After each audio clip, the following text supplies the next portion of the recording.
For today's devotional, we want to talk about the right foundation and talk about it from Isaiah chapter 28, verses 16 and 17. Ready? Here we go.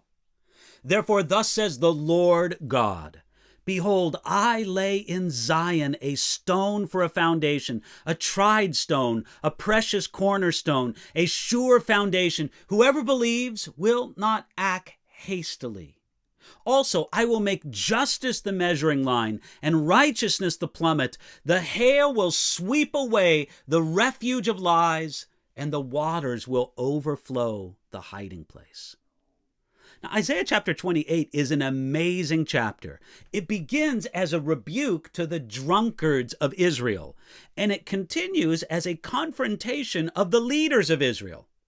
These men hid in their covenant of death and in their refuge of lies. And in response to such wickedness, God laid out a different plan. He laid out his plan.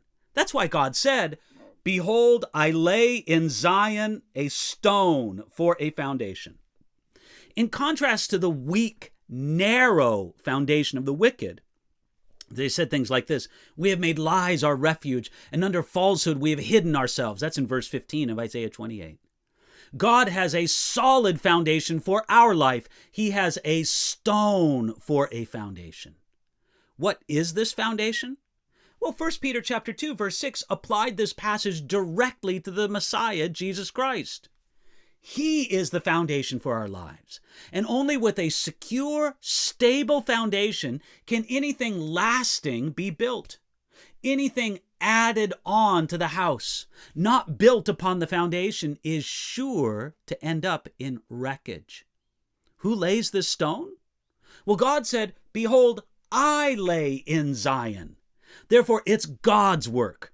We are unable to provide the right kind of foundation for our lives, but God can lay a foundation for us. We are asked to behold God's foundation, to appreciate it, to wonder at it, to value it, and to build our lives upon it. You see, the more you look at it, the better it is. You see that it's a tried stone. That is, it's tested. And our Messiah was tried. He was tested, and he was proven to be the glorious, obedient Son of God in all things. You look again and you see that it is a precious cornerstone. Our Messiah is precious, and he's a cornerstone.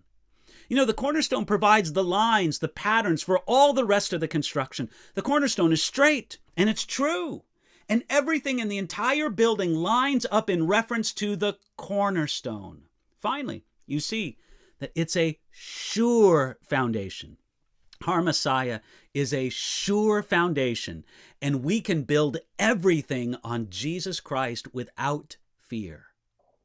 Now, since God used the picture of building with the image of a stone for a foundation, he continued on with that theme. He would make justice the measuring line and righteousness the plummet. You see, in God's building, it isn't just as if he establishes the cornerstone and then walks away and allows the building to be built just any way that someone pleases to build it. No. God keeps the building straight. He keeps it straight with justice and with righteousness.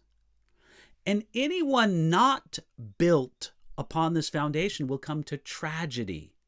As Isaiah said, the hail will sweep away the refuge of lies, and the waters will overflow the hiding place. The ungodly leaders of Jerusalem made lies their refuge and found a hiding place under falsehood. Again, that's in verse 15 of Isaiah 28. But the storms of life, the storms of God's judgment, would sweep away their refuge of lies and their hiding place. They had built on the wrong foundation, and they would therefore see destruction. It might be that Jesus had this very passage in mind when he spoke the words of Matthew chapter 7, verses 24 through 27. Well, listen, let's take the lesson of that, both in Isaiah and in Matthew. Don't be like the foolish man. Build your life on the sure foundation.